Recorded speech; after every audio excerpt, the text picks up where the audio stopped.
اعوذ باللہ من الشیطان الرجیم، بسم اللہ الرحمن الرحیم۔ معزز سامعین، آج میں آپ کو جو ہے 30ویں پارے کی جو صورت ہے، جو کہ 30 آیتوں پر مشتمل ہے، جس کو سورہ ملک کہا جاتا ہے اور جس کو تبارک الذی بیدہ الخیر وہو علی کل شیء قدیر یعنی کہ سورہ تبارک بھی کہا جاتا ہے، اس کے متعلق میں آپ کو چند باتیں آج عرض کروں گا اور اس کا ایک وظیفہ بھی بتاؤں گا اور حدیث سے بھی ثابت کروں گا کہ یہ کس طرح اپنے پڑھنے والے کے لیے قیامت کے دن سفارش کرے گی۔ میرے معزز سامعین، جس طرح سورہ ملک جو ہے وہ ہمیں قبر کے عذاب سے بچاتی ہے، اسی طرح اس کا ایک پہلے میں آپ کو وظیفہ بتا رہا ہوں۔ وہ وظیفہ یہ ہے کہ آپ نے عشاء کی نماز کے بعد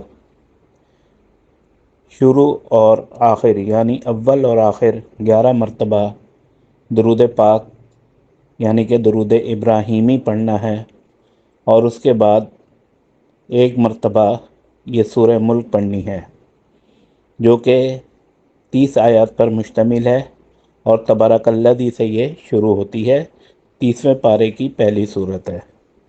اس کے پڑھنے کے بعد آپ کو جو بھی پریشانی ہو، آپ کسی بھی قسم کی تکلیف میں مبتلا ہوں، اس کے لیے اپنے خصوصی دعائیں مانگیں اللہ پاک سے اس کو پڑھنے کے بعد، تو انشاءاللہ آپ کی وہ تمام دعائیں قبول ہوں گی۔ اور سورہ ملک جو بندہ روز رات کو پڑھ کر سوتا ہے تو یہ صورت جب انتقال کر جاتے ہیں تو اپنے پڑھنے والے کے لیے بخشش کرواتی ہے اور اس کو عذاب سے بچاتی ہے۔ یہ صورت اتنی پاورفل ہے کہ یہ اپنے پڑھنے والے کے لیے خود اللہ پاک کے حضور میں پیش ہوتی ہے اور اس بندے کو بخشوا کر آتی ہے۔ اور اس کی جو اتھینٹیکیشن ہے، اس کی جو اہمیت ہے، وہ میں آپ کو حدیث سے بھی ثابت کروں گا کہ اس بارے میں حدیث ہمیں کیا کہتی ہے۔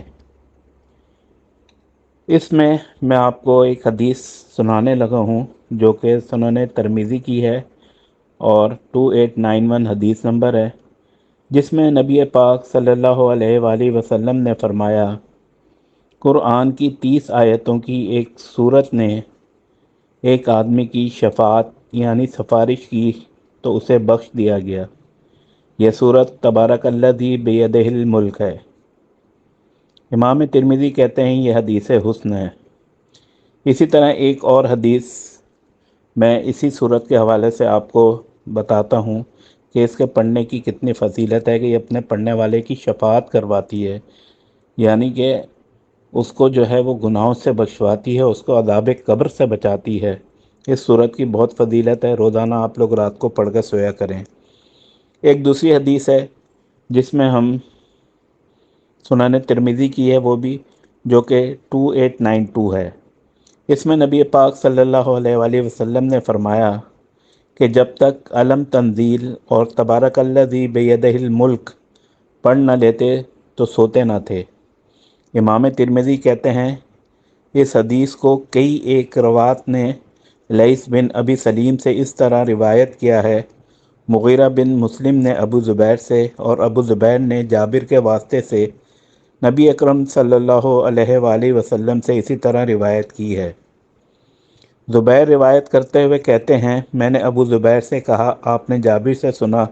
تو انہوں نے یہی حدیث بیان کی۔ ابو زبیر نے کہا مجھے صفوان یا ابن صفوان نے اس کی خبر دی ہے، تو ان زبیر نے ابو زبیر سے جابر کے واسطے سے اس حدیث کی روایت کا انکار کیا ہے۔